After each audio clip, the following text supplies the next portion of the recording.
Isang mapagpalang araw na naman sa atin lahat mga idol. Bagong ulan kahapon kaya susubukan natin manghuli ng uulamin natin na pato. Yan. Ito, pwede na to. Mga 75 days. Yan, ito. Maliit lang ang kukunin natin kasi dadalawa lang naman kami ni Mrs. Ayun. Ito. Saka nakikita ko, medyo maliit to paglaki. Pero okay naman na pang breed to. Pero pipiliin natin yung kakatayin natin na pato, yung medyo maliit. Ito mga 75 days. Ayan, pero okay na to, nakapagkumpleto na ng pakpak. Okay to mga idol. Ayan. Kukuha lang tayo mga idol. Ito na, okay na to mga idol. Dahil yung mga magagandang breed, ito yung mga iiwan natin na panglahi. Dahil magpaparami na naman tayo ng Muscovy. Itong mga itong maliliit, ito yung mga talagang target ko na palalakihin na magiging breeder natin sa susunod na araw. Kasi iba't ibang nanguhanan ko ng barako para matagal na makaiwas tayo sa inbreeding. Yan mga idol. Iba-iba yung mga ama ng mga yan. Ayan. Ito na mga idol, ang uulamin natin. Ito. Ayan. Oh. Yan na. Yan na yan.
Yan, ito na yung patong hinuli natin kanina mga idol at lulutuin na natin ng adobo.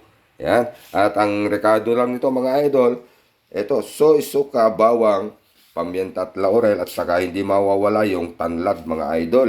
Yan, at iluluto na natin mga idol.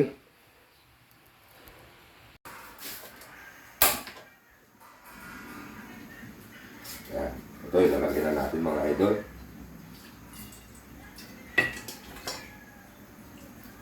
Yan.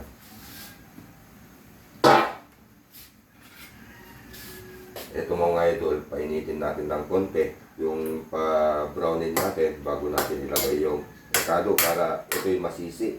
Yung matatanggal ng konti yung kanyang mantika. Yan. Siya mismo mag-produce ng mantika niya. Yan. O, kahit medyo payat, itong pato natin dahil organic to, organic kinakain, mataba. Yan. Mataba. Yan. Saka bata pa to. Hindi pa masyadong kumpleto yung pakpak, pero pwede na. Tagal na kasi tayong hindi nakatikim ng pato mga idol. Dahil yun nga, puminto tayo sa pag-aalaga.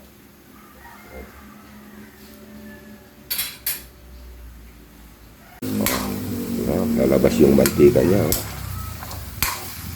Pakuloy lang natin ng konti mga idol. Bago natin nilikay yung mga rekado niya. At huwag kalimutan yung tanglad, pangtanggal lansa mga idol. Yan.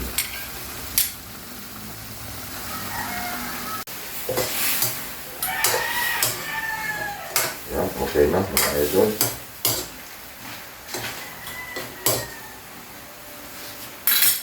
Malagay na natin itong soy mga idol. Ito, kunti lang muna ilalagay natin. Para mamaya, pwede natin dagdagan. Pag kulang. Yan.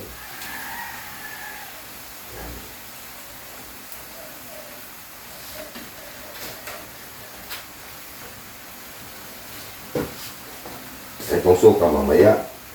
Bawang, pamyenta at laurel. Lalagyan na natin mga idol. At saka itong tanglad. Yan. Yan. Hintayin na lang itong maluto. Pero lalagyan natin mamaya yung suka. Pag medyo malapit lang maluto mga idol.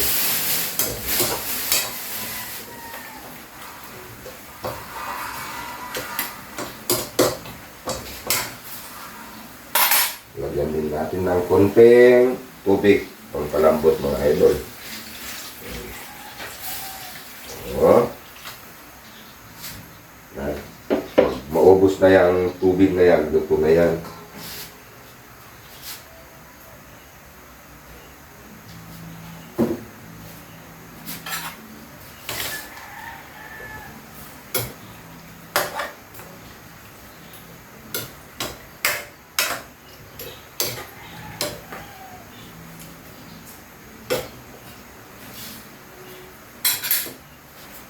Yan, takpan muna natin. Yan. Sakto.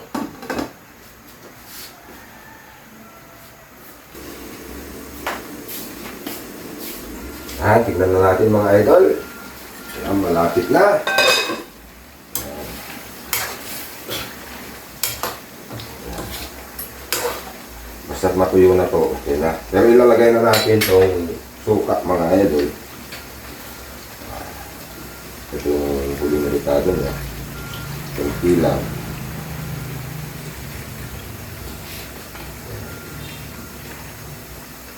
Okay na ito mga idol. Pag natuloy na itong tubig niya.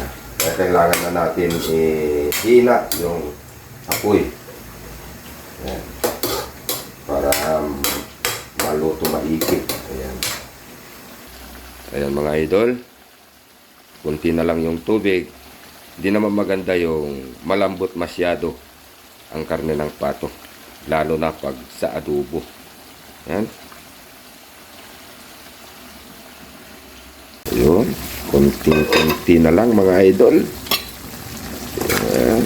Pakapitin lang natin tong kanyang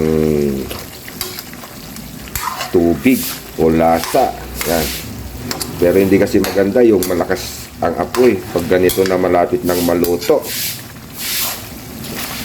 Ayun.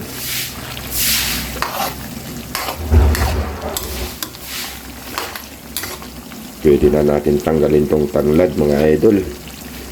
Yan.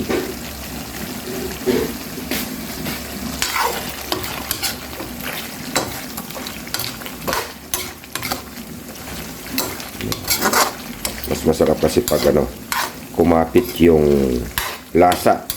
Dahil lang matitira lang dito mantika. Yan. Mantika na lang pag makikita natin sa tubig niya. Ayan, namang mamantika na mga idol, oh. Ayan, makikita natin yung mantika na hiwalay na doon sa rekado niya. Oh. Padidikitin lang natin mga idol. Ayan, pag malakas kasi yung apoy masusunog, hindi didikit yung lasa. Kasi yung pato na adobo, matagal mapanis to, kahit isang linggo. At lalong sumasarap pag pinapainit mo. Pag hindi mo naubos to at ipinapainit mo kinaumagahan, lalong sasarap. Yan. Lalo kung may mantika. Yan, mantika na yan mga idol. Ayan yung rekado ng soy. Yan.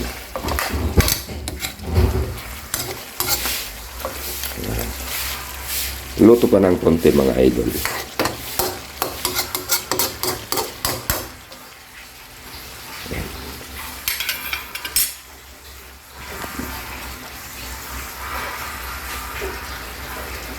Yan. Luto na siguro to mga idol. Ayun, mantika na mga idol. Yan ang sinasabi ko. Palabasin yung mantika. Yan. Mantika ng pato yan mga idol. Ayan, pwede na ito mga idol. Ayan, tingnan mo, dikit yung kanyang lasa o rekado. Ayan, adobong pato mga idol. Ayan, kakain na tayo. Ayan.